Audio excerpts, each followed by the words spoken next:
Here's the big challenge of life. You can have more than you've got because you can become more than you are. That's the challenge.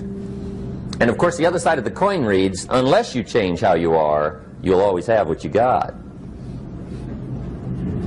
I have found in my experience that income does not far exceed personal development. Now sometimes income takes a lucky jump, but sure enough, unless you grow out where it is, it'll usually come back where you are. Life has strange ways. If somebody hands you $1 million, best you become a millionaire quickly, so you get to keep the money. Otherwise, sure enough, it'll disappear. Somebody once said, if you took all the money in the world, divided it up equally among everybody, it would soon all be back in the same pockets. Incredible. Success is something you attract, not something you pursue. Success is looking for a good place to stay. So instead of going after it, you work on yourself. Personal development. See, the major question to ask on the job is not what are you getting. The major question to ask on the job is what are you becoming? See, the big question is not what am I getting paid here. The big question is what am I becoming here? Because true happiness is not contained in what you get. Happiness is contained in what you become. So that's our major subject for tonight, personal development. Of all the assignments Mr. Schoaf gave me at age 25, this was probably the most difficult. In fact, I'm still working on this one. I think it's an unending challenge to see what you can become. The next subject is called Basic Laws. And it's good to study the basics. And I call these basics primarily because they come from the Bible. Now, I'm not a theologian or a minister, and that'll be apparent. But Mr. Schoaf taught me that the Bible was a good textbook for ideas and stories and success equations, how to live the better life. I found out that was true. He also taught me that the Bible is as practical as it is spiritual, and I found out that's true. If you look at your bank account and your income and you're not happy, there are several places in the Bible to check to see what the heck's wrong so you can make the changes. And we're going to cover some of those tonight, called basics. Okay. The next subject is my favorite, setting goals. Mr. Schoaf taught me how to set goals. What a favor that was. One morning at breakfast, shortly after I met him, he said, Jim, let me see your current list of goals, and let's go over them and talk about them. He said, maybe that's the best way I can help you get a better direction started. And I said, I don't have a list. He said, well, is it out in the car or home somewhere? I said, no, sir. I don't have a list anywhere. He said, well, young man, that's where we got to start. He said, I can tell you right now, if you don't have a list of your goals with you, he said, I can guess your bank balance within a few $100s. Which he did. And that got my attention. I said, you mean my bank balance would change if I had a list of goals? He said, drastically. That day I became a willing student how to set goals. And sure enough, learning how to set goals changed my life. And I often wondered why no one had ever taught me how to set goals up until age 25. I went to high school, but if they offered it, I missed it. I went to college for a year, never heard it. I worked for Sears. Really. And to my knowledge, Sears never taught it. Right? How to set goals. So here I am, age 25, married, my family's starting, I've been to college, I'm working, and I still don't know how to set goals. But fortunately, when I was 25, I met the man who taught me how, and it revolutionized my whole life. Economically, socially, personally, it's incredible. So I want to share with you tonight what Mr. Schoaf shared with me, how to set goals. It can be a life changer. Okay. The next subject is the negative part of the seminar. Life is part negative, so we got to talk about the negative. And this subject is called diseases of attitude. Diseases of attitude. There's a lot of things that can wreck your chances to do well. We live in a rather dangerous world, so you got to be not only wise, you got to be careful. Now, attitude diseases are just as bad as physical diseases, right? High blood pressure, heart trouble. I mean, a lot of things lace your chances to do well. So you've got to be careful. And attitude diseases are deadly. I mean, they'll destroy all the good things you start. Okay? So we'll go through those attitude diseases, how to spot them, how to look for them, what they are, and the cure. And I'm a pro on these because I've had them all, so I can give you excellent advice on these. Now, the last subject we're going to consider tonight is called the day that turns your life around. The day that turns your life around. And under this subject, we're going to talk about the emotions that can change your life. Human beings are emotional creatures, and emotions are powerful for life change. Now, of course, emotions are so powerful they can go either way on you. Emotions can either build or destroy. So you really have to employ emotions properly. We call civilization the intelligent management of human emotions. If you can intelligently apply your emotions in the right direction, no telling what can happen. Could turn your life around one day would be sufficient. So we'll talk about those. Okay. Now that's a lot to cover in one evening, but we'll keep at it here and see if we can't get it all done. I'd like to have you now jot down the theme of the seminar. Every seminar should have a theme, I guess. We've got one. It's on some of our literature if you happen to notice it, but if you didn't, for your notes, here it is. The theme of the seminar goes like this: the major key to your better future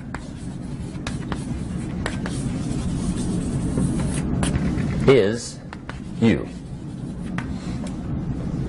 That's the theme of our seminar tonight. The major key to your better future is you. And I'd like to have you underline two words just to give it some added punch. Underline the word major and the word you, so that it reads, the major key to your better future is you. Now, my first suggestion is transfer this to a card or something where you can put it up, where you can see it every day. Preferably put it up where you can see it at the beginning of the day, before you go off to put the day together. This is a good phrase just to glance at, to keep in mind as you're putting the day together. It's called the silent seminar. If you'll just let this talk to you during the day, I found it to be tremendously helpful. The major key to your better future is you. For a big share of my life now, I didn't have this one quite figured out. Among a lot of things I didn't have quite figured out. Many things used to puzzle me back in those early days. I used to wonder why two people could work for the same company, one make twice as much money. Now, see, that used to puzzle me. And maybe they were the same age, graduated from the same school, live in the same community, work for the same company, with the same products and the same services. They've got the same traffic, the same problems, and one makes $1,000 a month, the other one makes $2,000 a month. Now that was my puzzling question. Why would this long list be the same and the money twice as much? I asked, what's the difference between $1,000 a month and $2,000 a month? And I don't mean $1,000 a month, right? I could figure that out.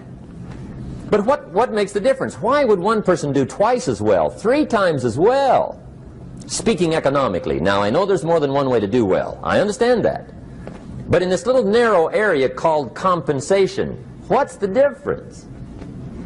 Well, back then, with my faulty thinking, I'm trying to reason it out. I thought, well, maybe time makes some of the difference, right? Some people do better because they have more time. I used to say, Harold ought to be able to do well. He's got a lot of time.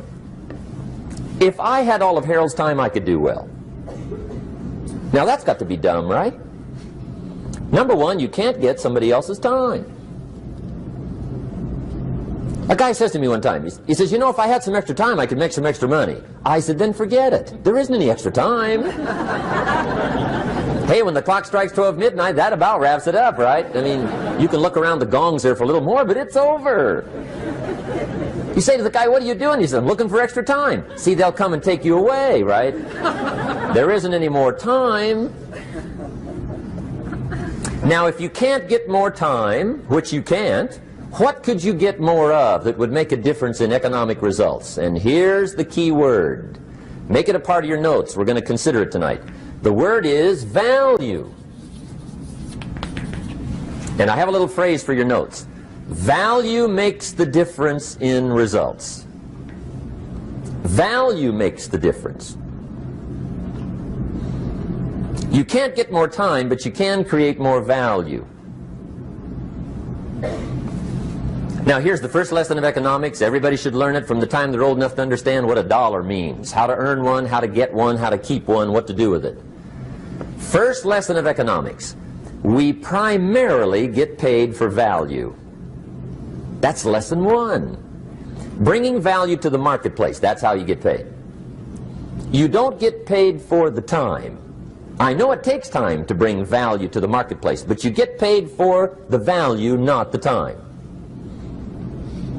Now, since that's true, here's one of the key questions of the evening.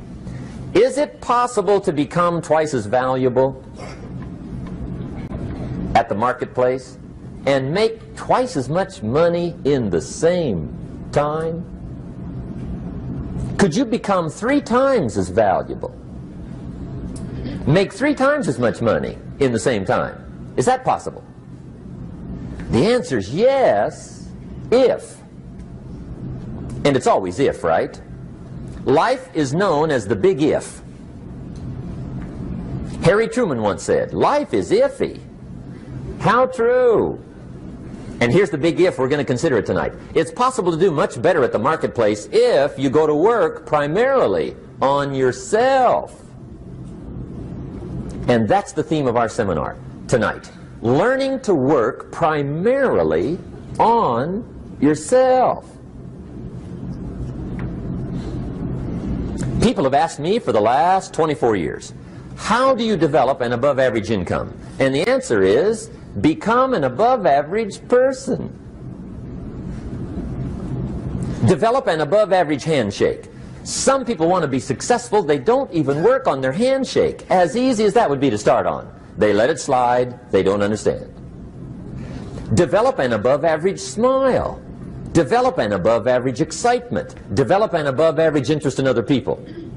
Develop an above average intensity to win. See, that'll change everything. Probably one of the most frustrating experiences in life is looking for an above average job with above average pay without becoming an above average person. It's called frustration.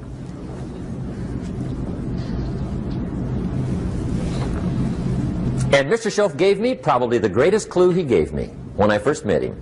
He said, Jim, if you want to be wealthy and happy the rest of your life, just learn this lesson well. He said, learn to work harder on yourself than you do on your job.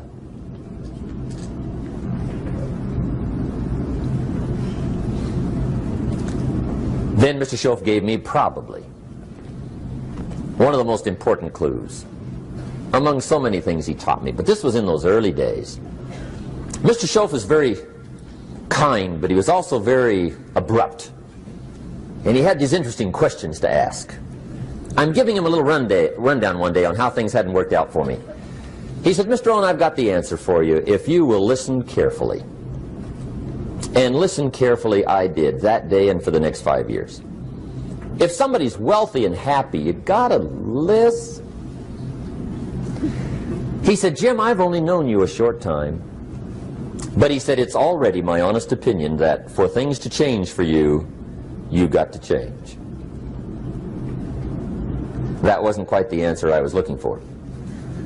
But that's the answer he gave me, and I pass it along to you on this warm summer evening in Anaheim, California, 1981. For things to change for you, you've got to change. Otherwise, it isn't going to change. Before I met Mr. Schoaf, I used to say, I sure hope things will change. Right? That seemed to be my only hope. If it isn't going to change, I'm in serious trouble. And then I discovered it isn't going to change, so I'm in serious trouble.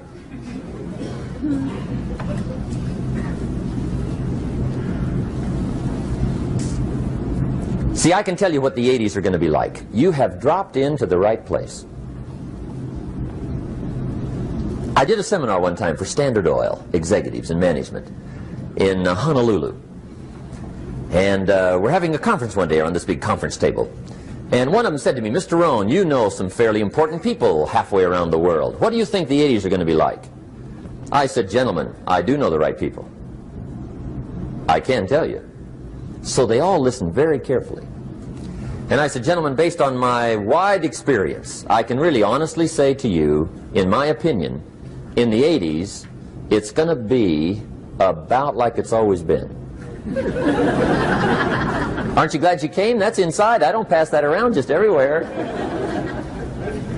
Now, of course, I said that to make a point, but I also said it because it's accurate. It's going to be about like it's always been. It isn't going to change. The tide comes in, and then what? It goes out. For 6,500 years that we know of, recorded history, and probably long before that. So it is not going to change. It gets light, and then what? It turns dark. 6,500 years. See, it's not likely to change. And we're not to be startled by that. If the sun goes down, the guy says, what's happened, what's happened? It means he hasn't been here long, I guess, right? It always goes down about this time. The guy says, well, I don't like that arrangement. Well, you got to talk to somebody besides me, right? It gets light, then it turns dark. In rotation, the next season after fall is what? Winter. Pray tell, how often does winter follow fall? Every year regularly for the last 6,500 that we know of. See, it is not going to change. Now, some winters are long, and some are short, and some are hard, and some are easy, but they always come right after falls. It isn't going to change. Sometimes you can figure it out, sometimes there's no way to figure it out. Sometimes it goes well, sometimes it gets in a knot. Sometimes it sails along, sometimes it gets in reverse. See, that's not going to change. The last 6,000 years reads like this: opportunity mixed with difficulty. That's how it reads. It isn't going to change. The man says, well, if it isn't going to change, how will my life ever change? Answer, when you change. And whether I'm talking to high school kids or business executives, my message is always the same. And it goes like this: the only way it gets better for you is when you get better.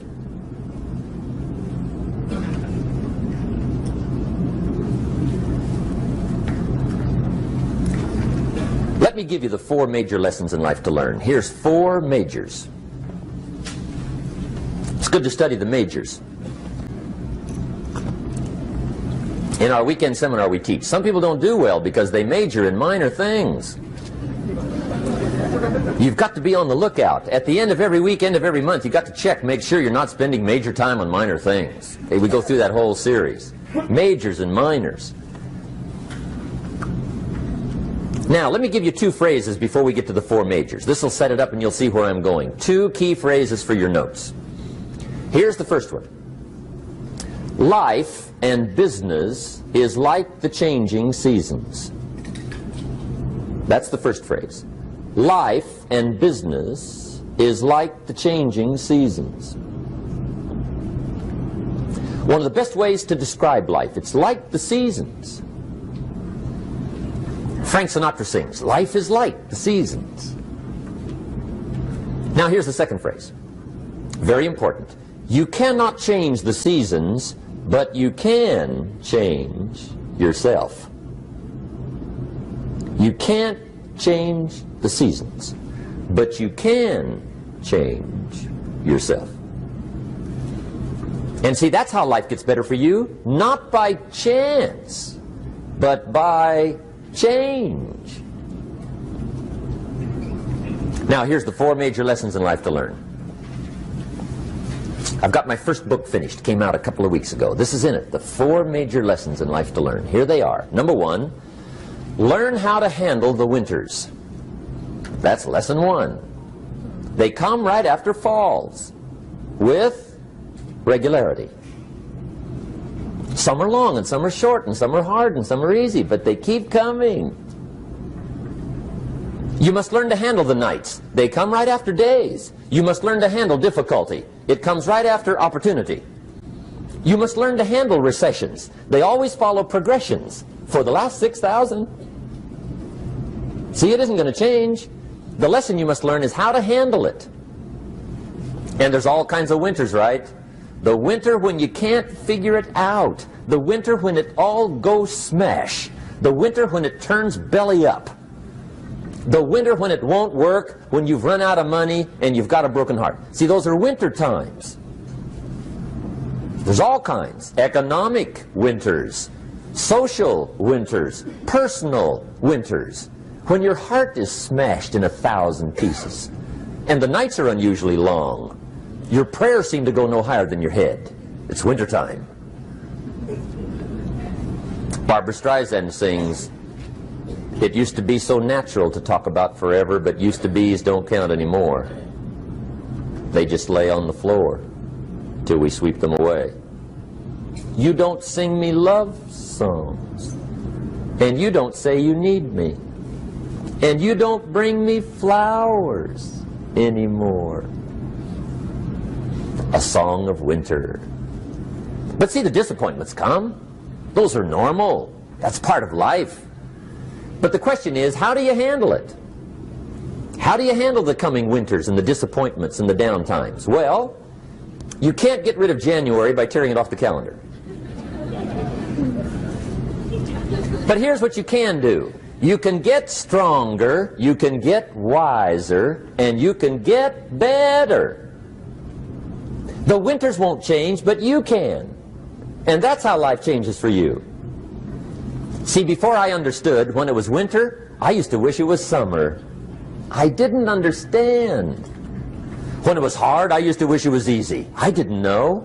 And then Mr. Schoaf gave me a part of his very unique philosophy when he said, "Don't wish it was easier, wish you were better." See, that triggered my whole life change. Don't wish for less problems, wish for more skills. Don't wish for less challenge, wish for more wisdom. That's the key. So that's lesson one, learn how to handle the winters. Here's lesson two, learn how to take advantage of the spring. That's the second one. Spring is called opportunity. And spring follows winter. What a great place for it. If you were going to put it somewhere, that'd be the place to put it, right after winter. And pray tell, how often does spring follow winter? Every year with regularity, 6,000. You can almost count on it. See, opportunity always comes. Days follow nights. Isn't that terrific? Opportunity follows difficulty. But here's what you must learn to do. Underline these two words in that key phrase. Take advantage. Underline those two. You must learn to take advantage of the spring. See, just because spring rolls around is no sign you're going to look good come fall. You got to do something with it. In fact, you have to get good at one of two things in life. Planting in the spring or begging in the fall. Or get somebody to do it for you. See, those are about the only alternatives. Now here's what else you must do. Take advantage of the springs quickly, because there's only a few. Just a handful of springs have been handed to each of us. They don't come forever. Life is fairly brief. So you got to read every book you can get your hands on what to do with your springs while they're here. And take advantage, they soon run out. The Beatles wrote, "Life is so short." And for John Lennon, it was extra short. But life is brief. Elton John sings, "She lived her life like a candle in the wind." It's brief. So whatever you're going to do with your life, you got to get at it. Don't just let the springs pass. Here's the third major lesson in life to learn. Learn how to protect your crops all summer. You got to take care of what you start. Sure enough, as soon as you've planted your garden in the spring, the busy bugs and the noxious weeds are out to take it. And here's the next bit of truth. They will take it unless you prevent it. And that's the third major skill to learn. You've got to learn to prevent the intruder from taking all the good you start. It's one of the challenges. Here's two key phrases under number 3. First one, all good will be attacked on this planet. Maybe not the next one we get to, but on this one, all good will be attacked. Every garden will be invaded. Not to think so is naive. And here's the second phrase. All values must be defended. Political values, social values, community values, family values, marriage values, friendship values, business values. Every garden must be tended all summer. Third major lesson. Now here's number 4. Fourth major lesson in life to learn. Learn how to reap in the fall without complaint. Learn to reap come harvest time without complaint. Take full responsibility for what happens to you. It's one of the highest forms of human maturity, accepting full responsibility. It's the day you know you've passed from childhood to adulthood, the day you accept full responsibility. And another note, learn to reap in the fall without apology. Without apology if you do well, and without complaint if you don't. That's maturity. I used to have that long list of reasons why I wasn't doing well. To explain. You got to explain, right? Otherwise you're going to look bad. I used to have this funny list called Reasons for Not Looking Good.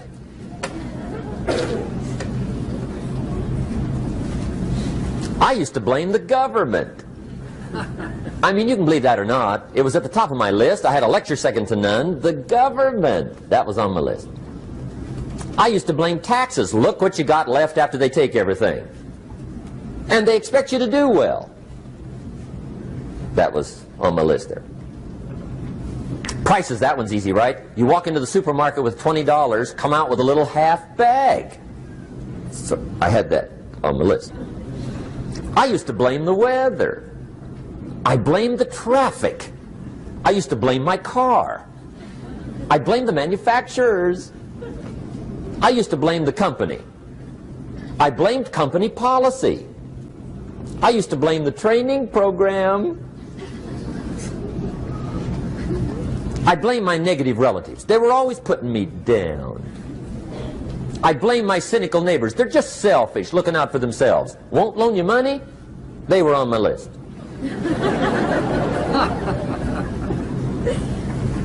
I used to blame the economy.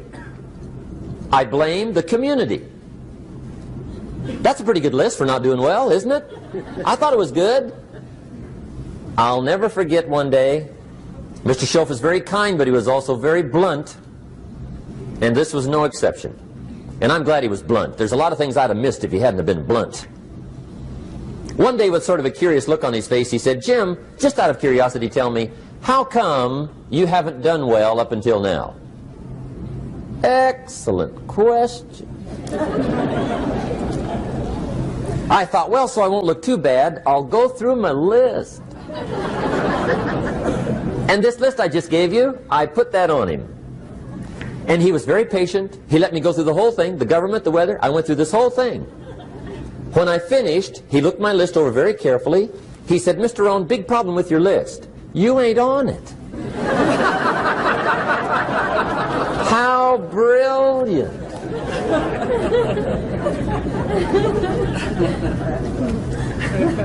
When I went to work for him a few months later, I learned very quickly to tear up my list, reasons for not doing well, and I threw it away. And I got me a fresh piece of paper. And I put one word on it. Me. There's a Black Heritage spiritual that says, "It's not my mother nor my father, nor my brother nor my sister, but it's me, oh Lord, standing in the need of prayer." See, I used to blame everything outside. And then let me give you a little philosophy that helped turn my life around. For your notes, here it is. It's not what happens that determines the quality or the quantity of your life. It's not what happens. And the reason is because what happens happens to about everybody. No different. The sun went down on all of us last night. A common event, a happening. And I found out that the same things can happen to two different people. One gets rich and one stays poor. Why is that? It's because it's not what happens, but rather it's what you do that changes everything. So that's a key phrase. It's not what happens, it's what you do. What happens is about the same. You might put that in parentheses here. Same. What people do, that's what's different. Anything can happen, right? Everything can happen. I've heard all the stories. I've been one of the stories. Hey, we could all tell stories all night long, right? Happenings. Anything can happen. Have you heard of Murphy's Laws? Anybody here heard of Murphy's Laws? Okay, most of you have. Murph had these laws. One of them was, if anything can go wrong, it will. That's one of Murphy's Laws. He was not one of the great positive speakers of the day. But anyway, it's still true though, right? Anything can go wrong, everything can go wrong. For sure. I've fallen out of the sky so many times. Once to the tune of a couple of million. Devastating. Took me a while to survive that one. Now, it wasn't all that much, but it was all I had. I mean, that's when it's much, right? When it's all you got. If you got 3, 2 go, you got 1 left, you ain't looking that bad. But when it all goes, has anybody been there when it all went? Anybody? Come on, the rest of you liars. Hey, we've all been there, right? When it all went. Of course, it used to be a long time ago, right? When you ran out of money, got to 0, you were all through. Heck, now you can whistle right on by 0, right? I mean, they will bury you. That's what they will do.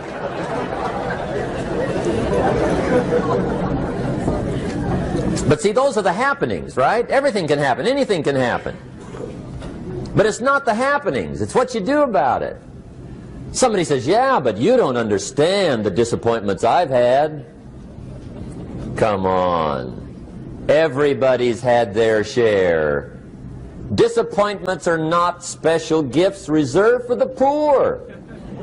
Everybody has them. The difference is what you do about them. It's not the weather. I used to blame the weather, and I discovered it rains on the rich. So see, that won't help. 2 men wake up one morning, there's a rainstorm on. One of them looks out his window, sees the rainstorm, and he says, wow, what a storm. With weather like this, they can't expect you to go out and make sales. He stays home. Same morning, the other guy looks out his window, sees the same storm, says, wow, what a storm. But he says, you know what, with weather like this, what a great day to go out and make sales. Most everybody will probably be home, especially the salesman.